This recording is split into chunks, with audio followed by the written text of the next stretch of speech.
Pustimo, da ŠOS ne zmore oziroma ne zna braniti študentskih pravic in bomo zaradi tega študenti glede na ostalo delo v letu 2011 najbolj obdavčeni, odkar študentsko delo obstaja. Pustimo, da študenti starejši od 26 let prvič plačujemo zdravstveno zavarovanje, čeprav se šolamo. Pozabimo tudi, da v kratkem kanimo plačevati tudi za šolanje na drugi bolonjski stopnji univerzitetnih programov. Zanemarimo tudi, da ŠOS nikoli ni znal povedati nič kaj konkretnega o pokojninski reformi, zdravstveni reformi, rekordnem javnem zadolževanju, pa čeprav bo to dolgoročno zanesljivo prizadelo ravno študente.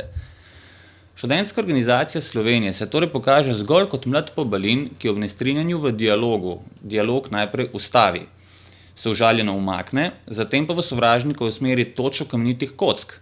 Je to vse, kar zmore ŠOS? Drugega namreč nismo videli. So se pa funkcionarji ŠOS ukvarjali sami s seboj. Sprejeta je bila nova študentska ustava, ki jo je sprejela 25-odstotna bojda večina, ki je skladno s svojo moralo in pravičnostjo pod vodstvom predsednice na novo preuredila njim očitno najpomembnejše – financiranje. Za pokritje 14% nepokritega članstva pa snovalci nove ustave niso našli posluha, saj jim to ni pomembno kot 15 milijonov letno. To dejanje je povzročilo tak razdor, da je bojkot temeljnemu aktu napovedalo 60% članstva, a ŠOS se ne da. Večini članstva bo svojo moralo in svoj prav ŠOS moral dokazati na sodišču. A težave so večje kot le to. Študentsko organizacijo s 1. oktobrom predsednica zapušča v razsulu.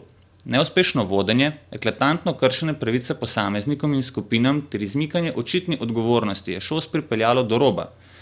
Večkrat onemogočen nadzor pooblaščenim študentom, tudi pooblaščenki Muserjevi, pa na laž postavlja predsedničino težnjo po transparentnosti, kar je menda cilj tudi nove študentske ustave. Spomnimo, ker prvi sekretar ŠOS, Elvis Cvikl, kljub zakonskim določilom pooblaščenki Muserjevi ni želel izročiti zahtevane dokumentacije, mu je ta zagrozila z globo. Seveda, gre vendar za izmikanje z zakonskim določilom. A predsedstvo je Cviklu stopilo v bran in častno prevzelo odgovornost za to kazen, s čimer je jasno pokazalo, da samo stoji za prikrivanjem dejstev. A še hujše kot to, da bi kazen moral plačati Cvikl sam je, da bomo zaradi predsedniškega paternata netransparentnostim kazen plačali študentje, saj bo predsedstvo sredstva za to vzelo iz skupne blagajne, ker je za to menda krivo svojim podpisom. Če krivo predsedstvo, moramo kazen očitno plačati študentje. To ustreza tudi definiciji oškodovanja javnih sredstev zaradi nestrokovnosti ali malomarnosti. ŠOS namreč meni, da mu avtonomija zagotavlja položaj nad zakonom in da mu dokumentacije ni potrebno izročati niti organom nadzora, niti pooblaščenim študentom, kar na najlepši način opiše vedenje te organizacije. Da načina delovanja ŠOS ni možno spreminjati, izhaja iz volilnega sistema v njem. Ne le, da v ŠOS kljub zakonu nimajo revizorja, ki bi jim povzročal zgolj zgago, ali pa si zaradi paternata prevaram nakopal osebno odgovornost, ŠOS nima niti delujočega sistema nadzora nad volitvami. Gre za dejstvo, da demokracije v ŠOS ni, zato lahko nezdružljivo delo nadzorne komisije in imenovalnega organa opravi kar predsedstvo. Tu se predsednika ne voli, ampak se ga kadruje skladno z dogovorom 8-članskega predsedstva, ki predsedniške kandidate imenuje skladno z rotacijskim sistemom, kar pa je zagotovilo, da nikoli ne bo organizacije vodil najbolj sposoben, ampak kdor je na vrsti. Siti, da bi do predsedstva ne prišel napačen kandidat, sta celo dve. Najprej si mora kandidat pridobiti pismo podpore iz entitete, ki predseduje član predsedstva.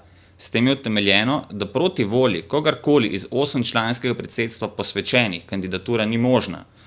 Če pa se zaradi neposlušnosti kogarkoli izmed njih le uspe med kandidate prikrasti nekdo, ki pa ni po godu omenjeni osmerici, pa ima predsedstvo možnost kandidaturo preprečiti z lastnim sklepom komurkoli. To recimo pomeni, da bi v parlamentu premier vselej nastavljal svojega naslednika. Gre torej za enopartijski sistem, kjer sprememba oblasti ni možna, nadzor nad njo še manj, neuspešno vodenje pa je ne toliko nujno, kot pač zelo verjetno.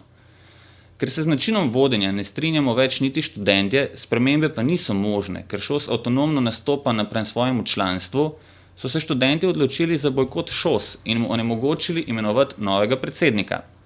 Gre za dejstvo, da v predsedstvu ŠOS manjkajo 3 od 7 članov, ki pri spornem delovanju ŠOS ne želijo več sodelovati, s tem pa po 1. oktobru organizacija ostaja brez novega predsednika, ki bi moral vse to popraviti, a tudi brez stare predsednice, ki ŠOS zapušča s primerom na sodišču in v krču, ko naslednika zaradi notranjih sporov ni možno imenovati.